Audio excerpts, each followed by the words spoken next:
Bapak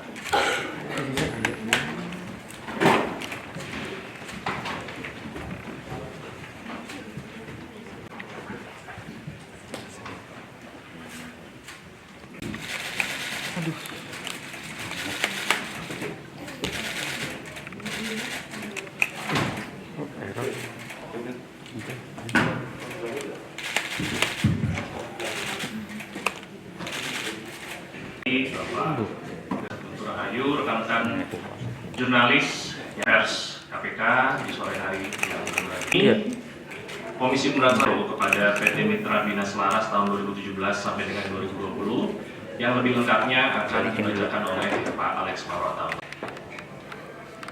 Yang dalam hari ini KPK telah menetapkan 2 orang tersangka, yaitu SHT selaku Direktur Operasi Retail PT Jasindo tahun 2013-2018 yang pernah menjadi Direktur Operasi dan Retail tahun 2018-2019 dan kemudian Direktur Pengembangan Bisnis tahun 2019 sampai dengan tahun 2020.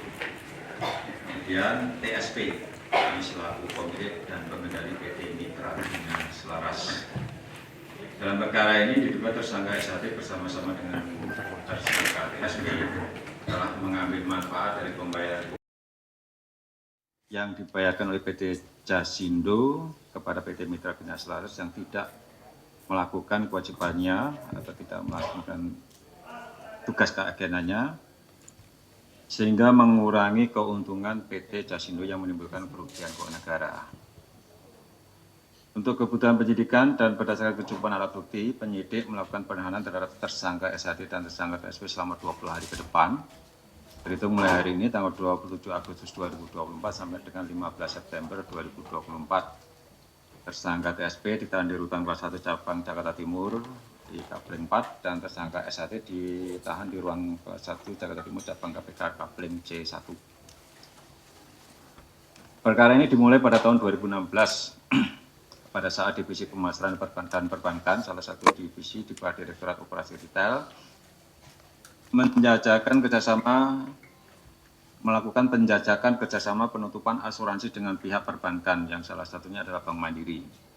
Dari penjajakan tersebut, Bank Mandiri mensyaratkan adanya pembayaran fee-based income sebagai komisi kepada Bank Mandiri karena telah memasarkan dan menggunakan produk asuransi PT Jasindo.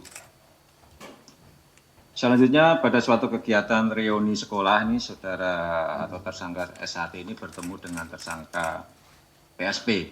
Nah, mereka teman satu sekolah, ya biasa dalam reuni tersebut mereka saling bercerita apa pekerjaannya dan kemungkinan mengadakan kerjasama bisnis. Nah, dari pertemuan pada saat reuni tersebut kemudian dilanjutkan dengan pertemuan selanjutnya yang pada pokoknya saudara SHT menawarkan kerjasama bisnis dengan saudara TSP.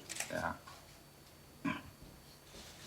Pertemuan pertama tersebut pada pokoknya bahas PT Jasindo sedang melakukan penjajakan kerjasama dengan pihak perbankan, namun pihak bank yang tadi meminta pemberian fee-based income, sedangkan PT Jasindo ini memiliki kelemahan yaitu kesulitan dalam melakukan pembayaran fee-based income.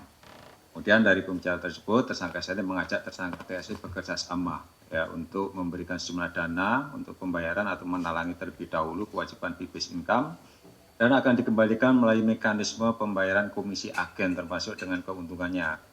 Dari pembicaraan tersebut, tersangka TSP setuju untuk bekerjasama dengan tersangka SHT. Selain itu, pertemuan itu juga membahas tentang pendirian suatu perusahaan agen asuransi yang akan didirikan oleh tersangka TSP. Yang selanjutnya akan didaftarkan menjadi agen melalui kantor cabang PT Jasindo S. Parman. Setelah terdaftar menjadi agen PT Jasindo, tersangka SHT menyampaikan akan diperluas juga keagenannya ke kantor-kantor cabang lainnya.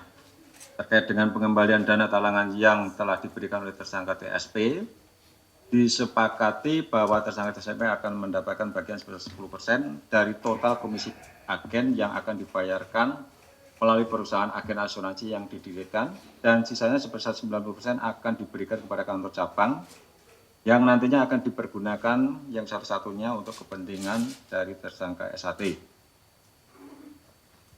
Selanjutnya pada tanggal 21 Februari 2017, tersangka TSP mendirikan perusahaan yang bergerak di bidang usaha penunjang asuransi bernama PT Mitra Bina Selaras.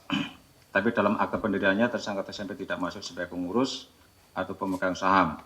Tersangka TSP menggunakan keponakannya sebagai pemegang saham dan pegawai KSP Dana Karya sebagai direktur utama, yaitu PS. Ini direktur utama, RRK, direktur pemegang saham, TBD sebagai direktur dan pemegang saham, RHP sebagai komisaris utama dan pemegang saham, dan SAU sebagai komisaris dan pemegang saham. Selanjutnya pada tanggal 22 Maret 2017, setelah mendapatkan informasi bahwa tersangka TSP mendirikan PT Mitra Bina Selaras, AP selaku Kepala Cabang S. Parman membuat surat kepada Divisi Pemasaran Perbankan dan Keagenan perihal permohonan penunjukan keagenan PT Mitra Bina Selaras. Permohonan tersebut tanpa dilengkapi dengan dokumen-dokumen yang dipersyaratkan pada peraturan internal PT Jasindo yang mengatur tentang tata cara penunjukan keagenan. Karena permohonan menjadi agen baru dibuat PS sebagai Direktur PT Mitra Bina Selaras pada tanggal 30 Maret 2017. Setelah ditunjuk sebagai agen, PT Mitra Bina Selaras memperluas keagenannya pada kantor cabang di bawah kewenangan supervisi Direktorat Operasi Retail, yaitu kantor cabang Semarang tanggal 24 Juli 2017, kantor cabang Makassar tanggal 3 April 2018, kemudian kantor cabang Pemuda Jakarta tanggal 15 Mei 2018. Setelah PT Mitra Bina Selaras ditunjuk dan diperluas sebagai agen PT Jasindo, selanjutnya Kepala Cabang S. Parman, Semarang, Makassar, dan Pemuda membuat polis asuransi dengan kode akuisisi 200. Ini kode penggunaan agen, ya, dengan agen PT Mitra Bina Selaras, sehingga seolah-olah penutupan asuransi tersebut diperoleh atas prestasi pemasaran produk asuransi yang dilakukan oleh PT Mitra Bina Selaras. Selanjutnya secara periodik, kantor cabang merekapitulasi seluruh penutupan asuransi yang menggunakan kode akuisisi 200 dengan agen PT Bina Selaras untuk menghitung berapa besaran komisi agen yang akan diajukan ke kantor pusat. Data tersebut kemudian dikirimkan oleh masing-masing kantor cabang ke PT Mitra Bina Selaras untuk dibuatkan surat permohonan pembayaran dengan menambahkan kop surat dan tanda tangan, sehingga seolah-olah PT Bina Mitra Selaras mengajukan pembayaran komisi agen atas prestasi yang telah dilakukan.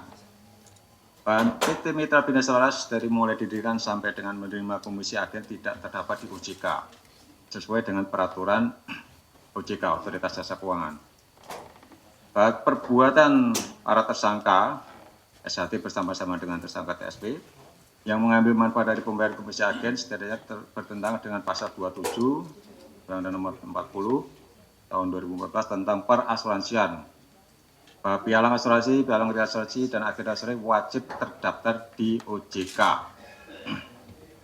Kemudian pasal 71 dan pasal 73 peraturan OJK nomor 67 POJK tahun 2016 tentang perizinan usaha dan kelembagaan perasuransian, perusahaan asuransi syariah, perusahaan asuransi, dan perusahaan reasuransi syariah, bahwa agen asuransi dan badan usahanya wajib terdaftar di OJK. Kemudian pasal 16 peraturan OJK tentang penyelenggaraan usaha perusahaan asuransi dan seterusnya, bahwa perusahaan asuransi syariah, yaitu unit syariah pada perusahaan asuransi yang menggunakan agen asuransi, wajib memastikan bahwa agen asuransi terdaftar di OJK.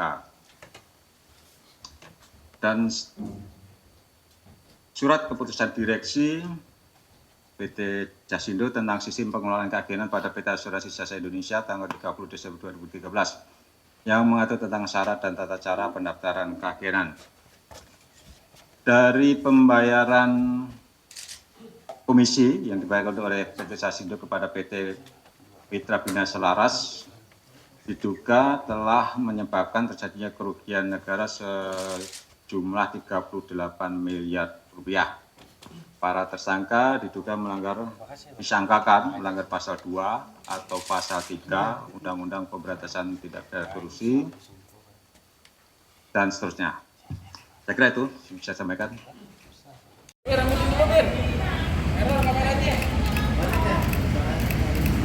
Mana Pak Toras? Ada yang mau sampaikan Pak? Aduh. Apa ada aliran ke Eriko? Sorry.